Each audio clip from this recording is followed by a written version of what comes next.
The dictionary defines zeitgeist as the general intellectual, moral, and cultural climate of an era. And even though the 21st century has forced humanity into so many different fractured elements, there's an inescapable need to unify to ensure a future for our species. It's with this in mind that the Zeitgeist movement was formed as a collective call to challenge the global status quo. And next month, on October 4th in Los Angeles, the organization will host its 4th annual Zeitgeist Media Festival, which has traditionally brought together artists, activists, and musicians to enthusiastically embrace the solutions to the global problems we face. Earlier today, I was joined by the founder of the Zeitgeist movement, Peter Joseph. I first asked him why the themes of his festival are integral to the revolution of consciousness. Activism has been the cornerstone of development, social development, experimentation, technological development. All of these things have interweaved. All the great scientists of the past that have made massive contributions have also been free thinkers and great artists, from Arthur C. Clarke, who had basically invented satellite communication, who was also, as you may well know, one of the greatest nonfiction writers and quite prolific in his view of the future world, to Albert Einstein, who played the violin, and Nikola Tesla. There's a deep-seated experimentation in art, needless to say, as you well know, and that bridges open-mindedness, that bridges creative thought, experimentation, courage, of course, which is something that's long lost in our world when it comes to being willing to risk your identity, risk your reputation to do something different, experiment. So the Zeitgeist Media Festival is in a lot of ways is a parallel to our intellectual day, Z-Day, as it's called, or Zeitgeist Day, which occurs in March of each year, which is a very intellectual day, highly organized as far as trying to present solutions to global problems. Very heavy, often depressing, as you might add, as you might understand, considering the state of the world. And so we try to balance it in the fall of each year with the Zeitgeist Media Festival. It's an inspirational type of event, and I encourage anyone out there to come out if you're in Southern California. I'm really sad I'm missing it this year because it really was such an amazing event. When I was there, it was incredible. I encourage everyone to definitely check it out if you're in the area. And let's talk about the Zeitgeist movement as a whole, Peter. You famously created those 3 mind-blowing viral documentaries breaking through some of the most dominating myths that keep humanity stunted, which spawn an international organization pushing for an alternative future. Briefly talk about what the Zeitgeist movement is all about. Sure. The Zeitgeist movement is a global sustainability advocacy organization. And what that means is we deal with 3 primary issues: public health, ecological sustainability, and social stability. And clearly all of those intertwine in a systems context. And I'll just jump to the end realization. If we alter our basic socioeconomic system, the underpinning of everything that we do, we can call it market economics, we can call it capitalism, we can even go deeper to address the actual foundation of what those words and what the system actually organized out of. If we take that and we modify it a certain way, we can resolve all of the major problems we have in the world today, from poverty to the propensity towards conflict, to the growing and developing mental illness, to the huge lapse of public health, to these enormous flaws. We don't need to live this way anymore if we're simply obtaining the type of efficiency in industrial practice that we're now capable of doing through technological development. And that's the big realization. And if anyone wants to learn more about that, they can read the book that's been written that's free online called The Zeitgeist Movement Defined. Or they can go, of course, to the Zeitgeist Movement's website, thezeitgeistmovement.com, and see hours and hours and hours of lectures and general media on this subject. But I would add one more thing, is that all of the problems we see in the world today are not going to be resolved within the framework of the current socioeconomic model. It's a very bold statement, but that unfortunately is the conclusion that's drawn by the movement with an immense amount of supporting evidence. And until we start to address this core source, base, root problem, we have a lot of running in circles to do, unfortunately. Right. You've said that activist groups fighting for their respective causes, working within the framework of that system, is failing. Right. It's basically because they're merely patching the problem. It's mostly fruitless, unfortunately. I mean, explain the difference between categorical and systems thinking and how people can take effective direct action. That's a great polarized qualification: categorical thinking versus systems thinking. I'll jump deep just for a moment. You know, we evolved with a 5-sense perception, and we are very tangible. We want to palpably understand and perceive, but it's also very limited. We think categorically. We identify things by objects and words and subjects. And we tend to organize our sense of causality categorically in a very narrow, or I would say truncated frame of reference. And this has permeated just about every major social facet, from the way we think about the legal structure to the way we think about economics, of course. Even, of course, as you mentioned, activism, which everyone seems to really mean well. They really want to resolve problems. They're going to their state legislatures to try and get legal legislation in place to say, stop climate destabilization, stop the resource overshoot that is dramatic. It's been estimated we need 27 more Earths by 2050 to meet demand of the 9.5 billion people coming. And I'm sure you're very aware of all the other social and ecological issues that pertain to this. And these resolutions are trying to use a system that in the interpretation of the movement in which the system's awareness is actually flawed in and of itself as well, is actually completely vulnerable to the wrong propensities, which is essentially the nature of the market system and its influence to stop this type of interest in efficiency, preservation, and sustainability. Efficiency, preservation, and sustainability are the enemies of the current socioeconomic system. Now, that's a slight deviation. Systems thinking, which I'll jump to in more of an intense manner, has to do with the largest causal technical reality you can conceive of, which wasn't in our awareness in early evolution. It was all purely tangible. It took the scientific method to come forward to start to realize, say, for example, dynamic equilibrium, to look at a forest and instead of cutting the whole thing down and realizing that it's not regenerating fast enough based on the consumption of it, to actually be able to measure this, to be able to measure the planet, to be able to measure energy consumption versus resource availability. These are basic, fundamental sustainability and efficiency aspects that you'll see throughout anyone's involved in the technical sciences, and sadly enough, our social system doesn't have any of those qualifications built in. The legal system, I'll throw that one out there as a final point, as this contrast between categorical thinking and systems thinking. The legal system is explicitly based on the idea of humans' free will and their decision, as though there's no other influences, to make this or that choice that may or may not be socially offensive. So when we throw people in jail, is that a solution to anything? And statistically speaking, most people that go to jail come out with a higher propensity to commit more crimes. So clearly it doesn't work in the long run. And it's obviously not addressing the system consequence. And anyone that you talk to in the basic public health sciences will tell you that the leading cause of crime and violence is deprivation. What's the leading cause of deprivation? Social imbalance, inequity. So if you want to stop a lot of these huge negative tendencies and violence and aberrant behavior, the best solution at this point is to reduce dramatically class inequality and give people what they need and limit deprivation. So there's a good example. Incredibly enough, I found the most amazing statistic that exemplifies exactly what you're saying. Right now, Peter, there are 356,000 Americans with severe mental illnesses in prison. That's 10 times the amount that in state psychiatric hospitals. I mean, it's just an incredible statistic. How does that play into the concept of structural violence, and how much does the current system necessitate that crime and poverty? Well, there's a few angles on that. You can compare countries that have different levels of class imbalance and then compare their public health outcomes. I encourage people to read. There's hundreds and hundreds of studies on this issue. There's one book called The Spirit Level by Richard Wilkinson and Kate Pickett that I encourage people to research, which comprises the majority of this research. And what they find is that there's a massive increase in mental illness. There's a massive increase, or I should say decrease, in education levels, a massive increase in violence, and a lot of the vast majority of negative public health attributes increase in societies that have massive wealth imbalances. So in America, which has, well, as a one brief aside, it is noted that due to cost efficiency in the state, they pretty much cut all mental health services in the 1970s and decided that the prisons would be the new mental health facilities. So that is a point of influence. But that, of course, is a more shallow link in the chain that leads to this. Clearly, all of the imbalance and shame and inequality, which has a deep emotional impact, generates all of these factors. Statistically proven, it's not conjecture. So anyone that questions that should go out and look into this.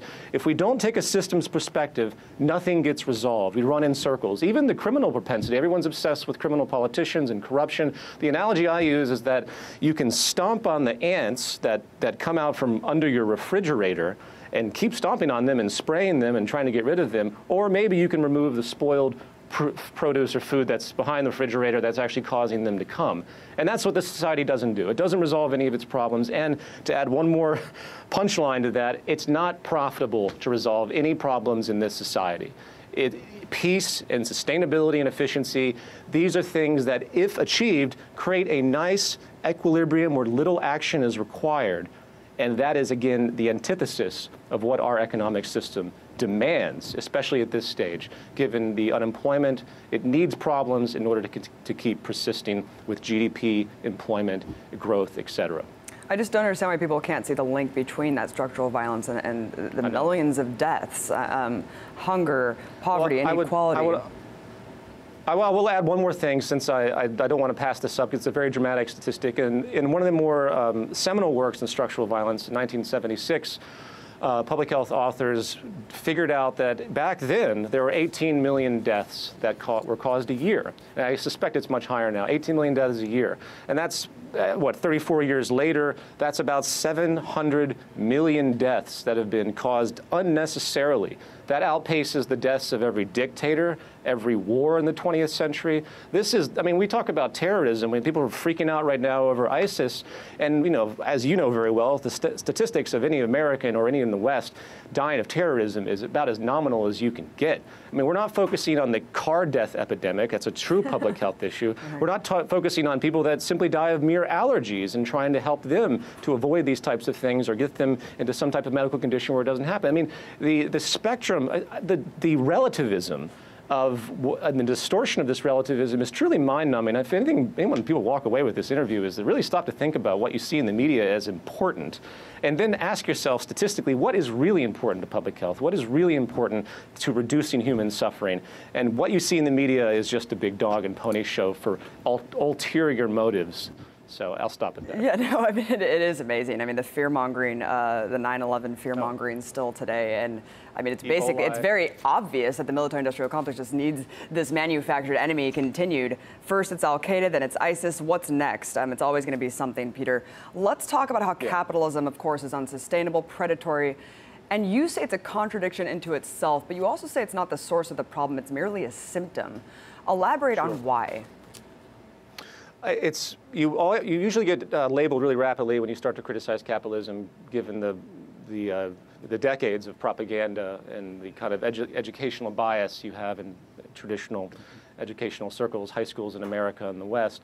And it's assumed that if you're not for capitalism, which they block out as a particular socioeconomic ideology, again, in this truncated framing, they don't look at the system reality of how it emerged. They assume you're either a Marxist or a communist. These things are instantly go into people's minds. The first thing to point out is that it's completely narrow to even decide that type of fact, because capitalism is a symptom of a larger, deeper problem that has happened in our socioeconomic understanding, which goes back, in my view, at least in a formalized sense, to a man named Thomas Malthus, who was hired by the British East India Company to do the first global survey of resources. And basically, Malthus said that humans multiply exponentially while resources are acquired or regenerate geometrically. So in this ethic, he said there are always going to be more people than there are resources. They're always going to be poor, and there are always going to be people that are basically going to have to die for the benefit of the rest of the world. You couple that in with about a century and a half later, when Darwin comes around, writes a very profound book about basic evolution. It was quickly bastardized by the more militant interests in society. It said, oh, this proves everything that we thought all along. Social Darwinism, survival of the fittest. We live in a Malthusian society. We now have social Darwinism that says only the strong survive. Boom, you have the entire basic ethic of war instilled right into the model. And you have the entire basic ethic of capitalism instilled right into the value system of the social architecture that says there's not enough to go around, therefore some will have to compete. Well, everyone will have to compete, and some are going to lose tremendously, and some are going to win tremendously, and it's all natural. Let's just let it happen. And that's clearly the state today with the 100 billionaires. The 100 billionaires right now that can resolve global extreme poverty 4 times over, and the 3,000 other billionaires that have now emerged. And we're going to see that number increase through time, with 43% up to 46% based on some estimates of the wealth of the world owned by 1%. This is considered a virtue in the deep core ethic and which is also deeply and atrociously offensive and wrong. Now, the final thing I'll add is this contradiction that's happened throughout the evolution of capitalism itself. Capitalism defends itself as being a scarcity-focused system, right? It says, well, but there's scarcity. We have to, again, it comes to this Malthusian premise that there's not enough to go around. Even some people distort this to say there's infinite wants, that human beings, given their own free interest, would want everything, which is another completely ludicrous social projection. So it defends scarcity as its reasoning, but then what does it do? It goes out and it promotes infinite consumption, because consumption is what drives the entire thing. Consumption is what keeps the money moving between all the major actors. If you have less consumption, it's like the gas pedal on a car. If you have less consumption, you have more unemployment, you have reduced growth. So it's completely schizophrenic. Do you see my point? Yes. It's insane. That's amazing. You just broke it down pretty well, Peter. But of course, the common protest to that is that human nature is competitive. You know, I keep hearing this over and over again, and I wanted to address that. Sure. Human nature is competitive when it needs to be. Human nature is many things. Our neuroplasticity is unbelievable. If there's anything that neurological science has shown us in the past 50 years is that our ability to adapt and change is absolutely incredible. And to quote Stanford neuroscientist and anthropologist Robert Sapolsky, our nature, in part, is not being particularly restricted by our nature. And this is profound. And what I think what happens in this system is people think it's human nature because it's all they see. And there's what I call a primal provocation. If you have this Malthusian, socially Darwinistic basis of the society, and you're born into it, it's constantly pinging that element of your nature that is aggressive, that does look out for itself, that drives self-interest and this tribalistic need to disregard the well-being of others. So there's no mystery as to why people are continuing to behave this way, but to confuse it with something that is considered to be empirical to our condition that is inescapable is absolutely ridiculous, and any qualified neuroscientist will tell you the same. Of course, more common objections to this line of thinking is that the Zeitgeist movement is just repackaged Marxism, and it's going to turn into some technological tyranny. How is it different? How can it maintain people's agency, ownership, control over their lives while establishing a civil rights imperative? Well, back to my prior point, there's that knee-jerk reaction to Marxism, which tends to happen by people that don't even know what Marxism is or was. They see that little encyclopedia blurb that they basically read in high school, and they think they understand what happened in that historical period of time. I'll address that one briefly. Anyone that says it's Marxism or communism needs to remember that communism and Marxism were based on a moral philosophy. Marx talked about a lot of things, some of it actually very cogent and proper and right, but he also proposed solutions that were very much erroneous and very unscientific. And if you read the Communist Manifesto by Marx and Engels, you'll find that it has absolutely no comparison to what the Zeitgeist movement promotes. The Zeitgeist movement, back to my original statement, it's about public health, it's about social sustainability, ecological sustainability, which is social sustainability, and social stability. And all of that, I would say, is really about social sustainability.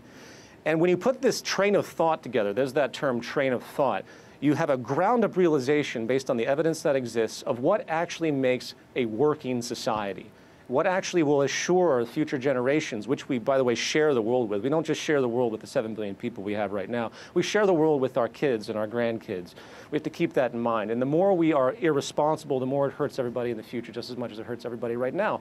And this type of awareness has no resemblance to communism in any facet. It's just that knee-jerk reaction that people have. As far as the freedom neuroses, excuse me. As far as the freedom neuroses that people have, that's a knee-jerk reaction, once again, to this propaganda of the market that says that people are free and they can achieve and they have infinite social mobility. First of all, you need to debunk the fact that there's no real freedom in the market complex whatsoever. It is structurally coercive. It is a coercive system that puts certain people in power in a completely dictatorial manner as a system consequence, a system orientation that deeply separates owners and workers. This is a core characteristic. And in that equation, there are very limited options the farther you go down on the stratified ladder. And if you're like the majority of people that exist in this lower platform, your freedom is so incredibly restricted, your health options are so incredibly restricted, and has been proven by statisticians, the ability for social elevation has been increasingly limited as time has moved forward, as this system has compounded itself. So I ask people that question, what freedom are they expecting? See, it's really a loss of creativity. They only know what they perceive and what they feel, and they've been brainwashed to think that walking into a store and choosing between 40 different types of cereal is freedom, while they have two political parties that pretty much ignore everything the public says to begin with. This isn't freedom, and I think when people research the movement, they're going to understand what true freedom actually means, and that's the freedom not to be held down to a slave job, which is what it is at this point in time. The vast majority of occupations in this world are not necessary and counterproductive to human health. And actually having freedom away from the property system, which is another point that we can talk about at a different point of this address, to actually have the freedom to get away from the property system and to move around and not have the liability of ownership. And that's a very radical term that is completely contrary to this consumption, materialistic, vanity-oriented society. But I really believe that the true freedom of our future will be not having property, not having ownership, having access. We promote an access society in the Zeitgeist movement where people have access to everything that they need, not hoarding property and value arbitrarily in this archaic system we have now, which is destroying the planet and human psychology. And let's talk about mechanization. You mentioned how technology is destroying the market system as well. How? Because it seems to me like technological innovation is constantly creating new markets. That seems to be what's happening. The defense, the Luddite fantasy defense, is that we displace labor in proportion to creating new jobs. This is absolutely absurd. In 1929, they actually wanted to put a halt during the Great Depression. They wanted to halt, this is in Congress, halt technological development because they were so terrified and were so shocked by what was happening by the early stages of mechanization back then. They literally tried to pass a law that said no one can apply or create any more technology that relates to labor. You can imagine that. Now, if that isn't a telltale sign of what was in store. Now, there has been dramatic improvement in the goods and services, which is based on technology, not capitalism. If I hear one more person say to me that, oh, capitalism created your smartphone or capitalism did all, no, capitalism is a delivery system and a financing system of its own creation, and there's no other alternative to using this system in the world today. It's only technology and technological innovation that has created these things. Capitalism is just along for the ride at this point. So that out of the way. Technological unemployment is the core driver of all unemployment in the world if you take a system perspective. Forget policies of government and all this stuff that seems to come into play, or monetary policy and injections to give big business more money so they can hire more people. All of that is completely superficial in that, again, that categorical, narrow thought. It's actually the movement of technology, the development, I should say, of technology throughout time that has changed everything, that has moved every single labor role. And the big thing now is that technological development is exponentially increasing faster than the human mind can redevelop to gain new occupations. And then the big question becomes, why do we need new occupations? Why can't we reach a point, which we already really have, where we have such an incredible range of activity within what we've developed, and progress itself becomes actually enduring what we've already generated in living life, as opposed to this neurotic need for so-called progress, which I could talk about the neuroses of that word at great length as well. Punchline being is that this exponential increase in technology will create more cost efficiency for corporations. It will become cheaper to automate over time, and they will, one way or another, because of the basic ethic of profit-seeking corporations, displace human labor over and over again. What does that do? That removes purchasing power from the society, and that entire cyclical system was going to slow down on its own accord. It's called the contradiction of capitalism. It's one of the strongest, and it's going to happen, and you're going to see a lot of loss of growth over the course of time, inevitably because of these conflicting incentive structures. Right. So I hope that makes sense. Right, and what's so, I guess the biggest tragedy of all is that America is one of the most overworked countries. People are just working so hard to try to achieve this unattainable American goal, where people put money as the highest attribute of worth. I mean, the most important attribute here. What's the first step in the shift of this warped value system, Peter? How can we start this? I think it already is happening, but I mean, I just... Yeah, I would going back to that point about what it means to be successful in this basic social value orientation we have. that's been distorted by advertising, that we value each other based on our perceived success because of materialism. There's a great shift that's happening, amazingly enough, and it's a system pressure that's generating this. And people are finally starting to be offended by the gross excess lifestyles of the world. They see the climate destabilization, the resource overshoot. They see all the social problems, the tremendous wealth imbalance, and all of that glory that used to be being super wealthy as the sign of success, that is starting to dissipate. That is, to me, a very powerful marker, because that implies that it's really about balance in the world that is going to create high level of social respect and integrity. People will look at each other and say, wow, that guy is completely self-sustaining. He lives in absolute equilibrium with his environment. He is not, his footprint, in other words, is the lowest I've ever seen. That is a hero. That is the highest level of status. As far as how this transition works, that type of value system has to come into play. And I think, again, it's on pace. Then concrete projects need to be set in motion. I'm about building. As difficult as it is, you have to start to build this type of ideology, this type of society. It's not really an ideology. You have to build this framework and show people what's possible to expand that creative realm. And then they'll start to realize that they can do this. And I advocate virtual building projects. I have a project called the Global Redesign Institute. The movement has it. I've actually have a few of these projects I'm going to organize into an offshoot of the movement over the course of time, dedicated only to technical construction, to show the world what's actually technically feasible. And a lot can be said on that issue. As far as transition step by step, we have to get away from this labor for income system. I propose what Martin Luther King proposed, a universal guaranteed income. And I say that people should start to chop the wealth off the top 1% and start to give it to the rest of the population at this point as a form of wealth distribution. Ooh, a lot of people hate that. Yeah, oh my God, the socialism. I can hear them yelling at me right now. But what else do we do at this stage? I mean, we have to have some type of resolution to stop this type of increase in poverty and destabilization.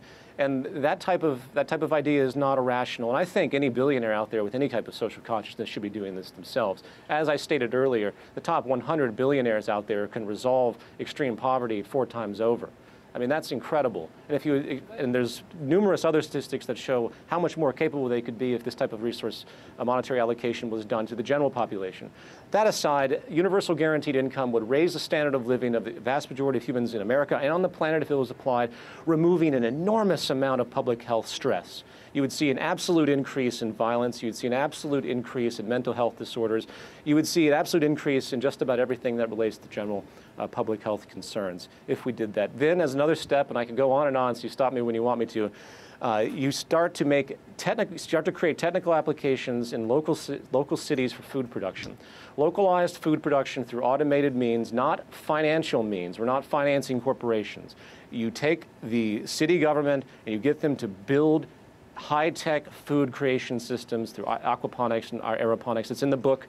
That's the Zeitgeist Movement Defined. I outline this specifically because of the power of this. Traditional agriculture is over, and it's a massive detriment given how much water it requires. 70% of the world's water, I mean, we have a water shortage in California. 70% of the world's water is going towards traditional industrial agriculture, and only about a tenth of that would be required if we were to do this through advanced means that are out there right now. So you make food free.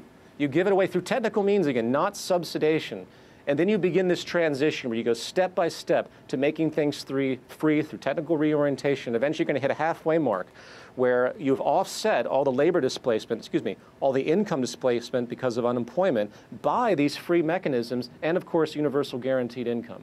And if you follow that train of thought, which I'm going to stop here, you can do a step-by-step process. Now, will corporate and the state government, which of course is a corporate institution, will they facilitate or want that? Of course not. And that's where the massive necessity for global activism towards this type of technical resolution is required. And that's why I recommend people look into the Zeitgeist movement. It's not an easy question. I wish I had a complete plan, but there are too many factors that come into play. But we have to do something because everyone's lives are at stake. Right. I mean, if we don't want a bloody revolt, bloody revolution, we need to start really acting here, Peter, because the old guard is not going to give up this old system without a fight and without a lot of deaths. And it's time for us to step up to the plate, really, for the future of humanity. Thank you so much, Peter. Zeitgeistmovement.com. Everyone check it out. Incredible to have you on, as always. Thank you, Abby. It's an honor. Thank you. Thanks so much, Peter.